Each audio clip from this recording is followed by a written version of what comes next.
Good morning friends. આગળના વિડીયોમાં આપણે કમ્પ્લીશન ઓફ સેન્ટેન્સ જોઈએ કે અધૂરો વાક્ય હોય તો કેવી રીતના પૂરું કરવાનું અને એ કેટલા માર્ક્સનો પૂછાય છે અને કેટલામાં પ્રશ્નમાં પૂછાય છે.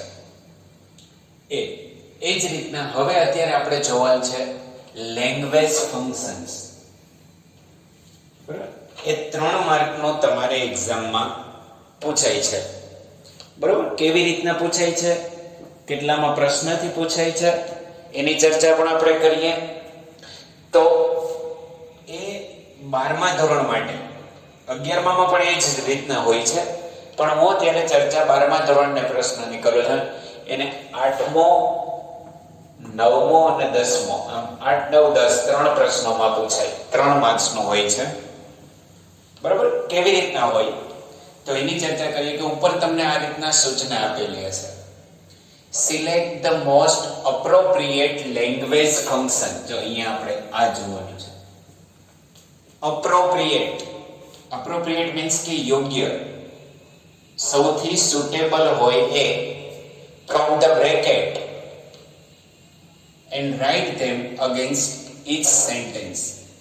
કે એને તમારે વાક્યની સામે લખો અથવા વાક્યની નીચે લખો. જો અહીંયા હું તમને વધારે પ્રેક્ટિસ કરાવી શકું એટલે મેં થોડુંક આમ નજીક લખ્યું છે. કેટલા માર્ક્સનું પૂછાય છે તો કે 3 માર્ક્સનું. કેટલામો પ્રશ્ન હોય તો કે 8મો, 9મો અને 10મો. પહેલામાં આપણે 52 થી 56, 52, 53, 54, 55, 56 5 માર્ક્સના સેન્ટેન્સ પૂછાતા હતા. એની આપણે ચર્ચા કરી. એ જ રીતના આમાં હવે અહીંયા શું હશે તમને હું સમજાવું. કે ઉપર આ રીતના સૂચના હોય, ઉપર તમને બ્રેકેટ આપેલી છે. જો અહીંયા જો ફંક્શન લખેલ છે, comparing people, expressing result, expressing choice, talking about the person in relation two something. જો કેટલા આપેલા છે, 1, 2, 3, 4 સેન્ટેન્સ કેટલા છે? 3 જ.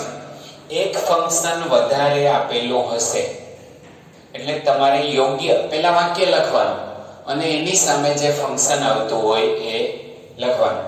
એટલે ઈઝી હોય છે. થોડુંક સમજો, વાક્યને સમજો એટલે તમને આવડી જાય. માની લો કે આપણે પહેલું વાક્ય જોઈએ કે મોના ઇઝ ટુ શોર્ટ ટુ. કયો ટોપિક આપણે ગ્રામરનો શીખેલા છે? તો તમે કહેશો કે સર સો ધેટ અને ટુ શીખાતા એ. તો આ વાક્ય લખી અને એની સામે તમારી વાક્ય પૂરું થઈ જાય તો એમાં નીચે આન્સર કરી અને લખવાનું. પણ વાક્ય લખવું જોઈએ, ડાયરેક્ટ જવાબ લખો તો એને માર્ક્સ મળે નહીં. વાક્ય લખી અને એની સામે અથવા એ વાક્યમાં નીચે. તો એ સો ધેટ અને to adverb clause of result એ ટોપિક હતો ને આપણો. તો અહીંયા આપણે એમાંથી ફંક્શનમાંથી કયો આવશે? Expressing result. તમારે અહીંયા લખવું પડે કે એક્સપ્રેસિંગ રિઝલ્ટ. આ રીતના. અથવા આ વાક્યને નીચે લખો જગ્યા છોડીને, એક લીટી છોડેલી હોય એમાં. પછી mister Shah would rather prefer coffee than tea. કે મિસ્ટર શાહ પહેલા કોફી પસંદ કરશે પછી ચા. ચા અને કોફી બંને હોય તો એમાં પ્રથમ પસંદગી કોની આપશે? તો રાધર પ્રિફર કરવું એટલે પસંદ કરવું. તો એના માટે શું આવશે? તમે જ કહો. Expressing choice. અહીંયા શું આવશે?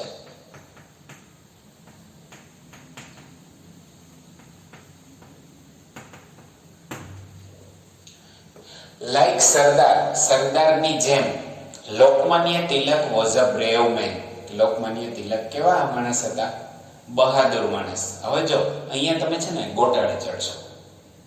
અહીંયા કમ્પેરિંગ પીપલ, લોકોની કમ્પેરિઝન કરી, સરખામણી કરી. અહીંયા talking about the person in relation two something એટલે કંઈક વસ્તુની સાથે સંબંધ દર્શાવવા માટે તમે ટોટલી તરત જ પહેલા શું કરી જાવ કે ટોકિંગ અબાઉટ પર્સન એ લખ નાખો. પણ એવું નથી. અહીંયા શું આવે છે? સરદાર અને લોકમાન્ય બેની કમ્પેરિઝન કરી. તો અહીંયા જવાબમાં શું આવશે? Comparing people.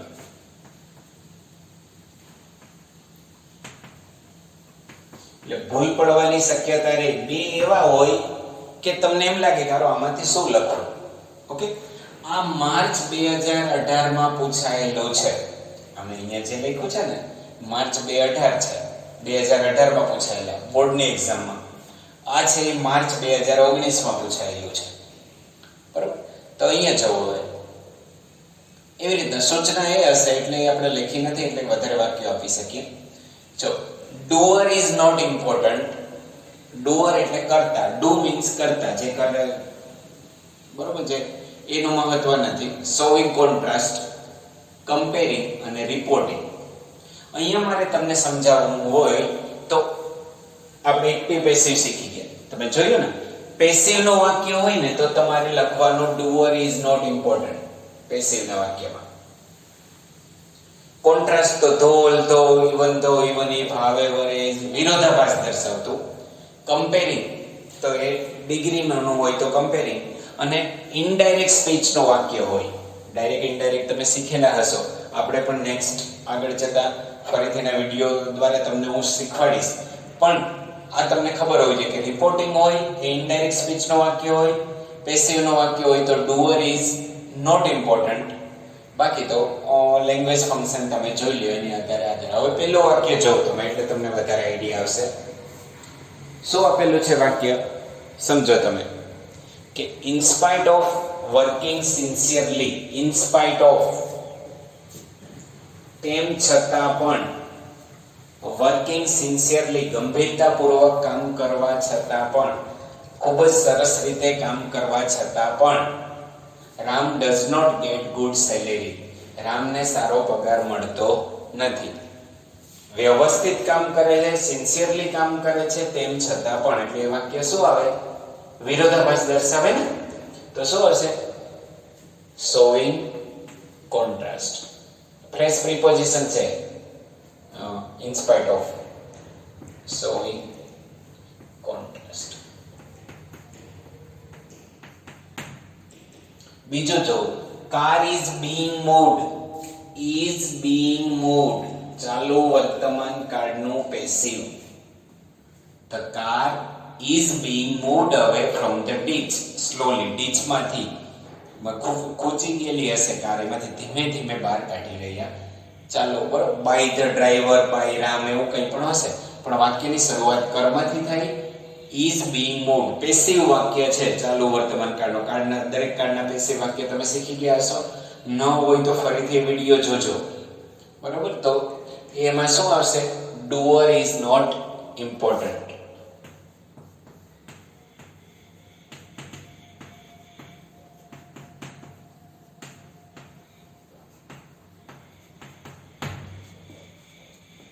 ત્રીજું તો Hazel is better than many other leaders in the school.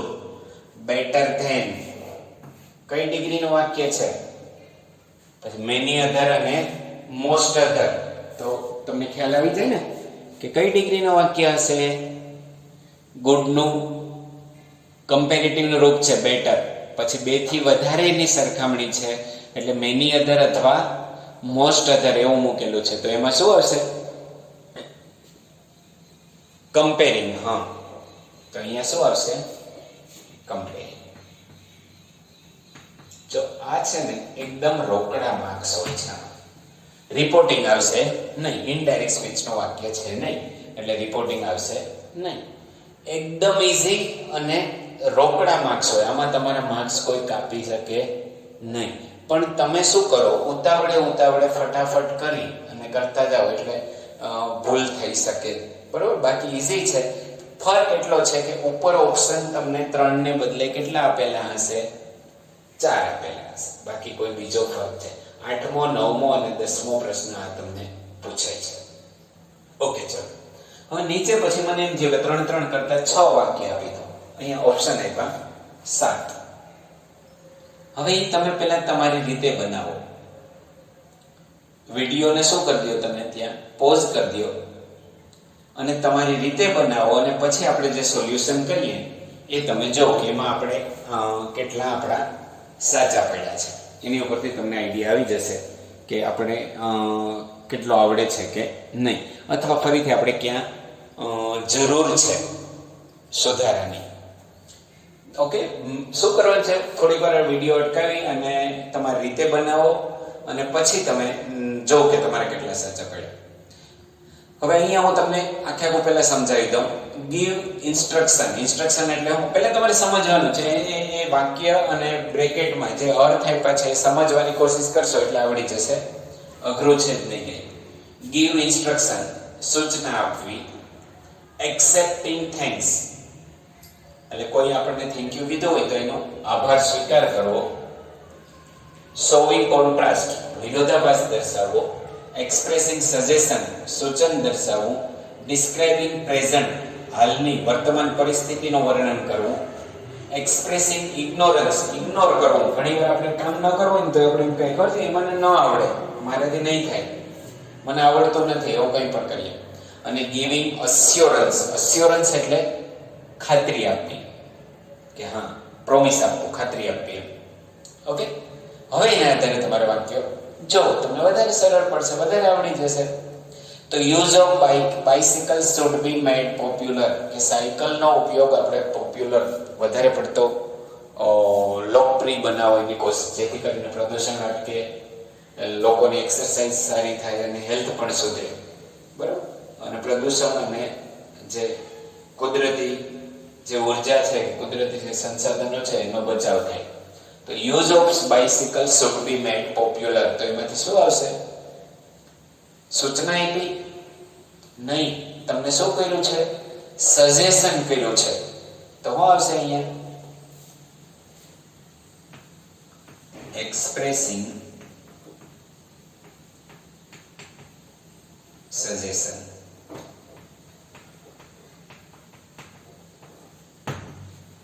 Okay, you are welcome, તો એનો મતલબ શું થાય?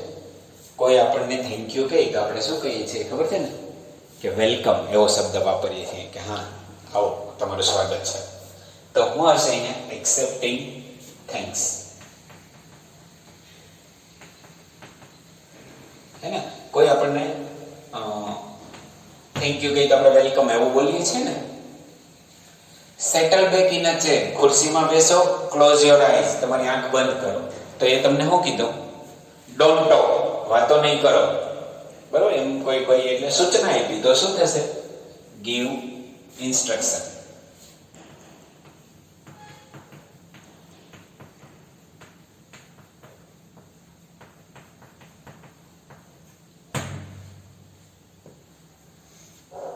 વેધર ઇઝ ક્લાઉડી, કે વાતાવરણ કેવું છે? આખું વાદળ છાયું વાતાવરણ છે. તો એ શું બતાવે છે? તમે કહેશો સર ડિસ્ક્રાઇબિંગ પ્રેઝન્ટ.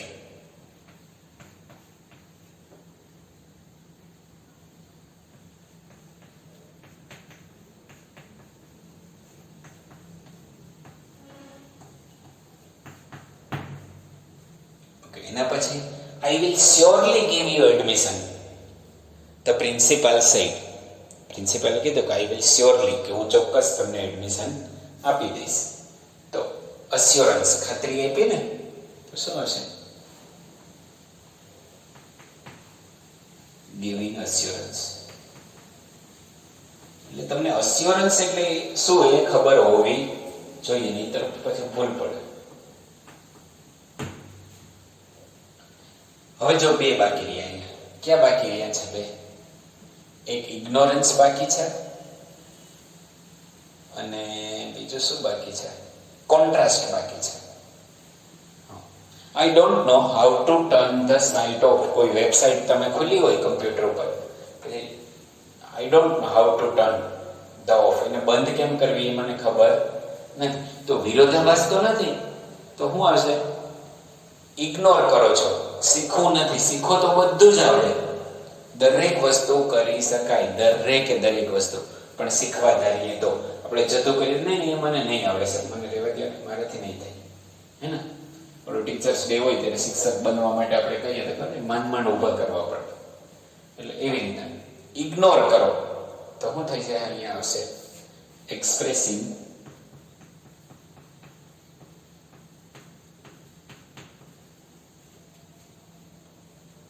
ignorance.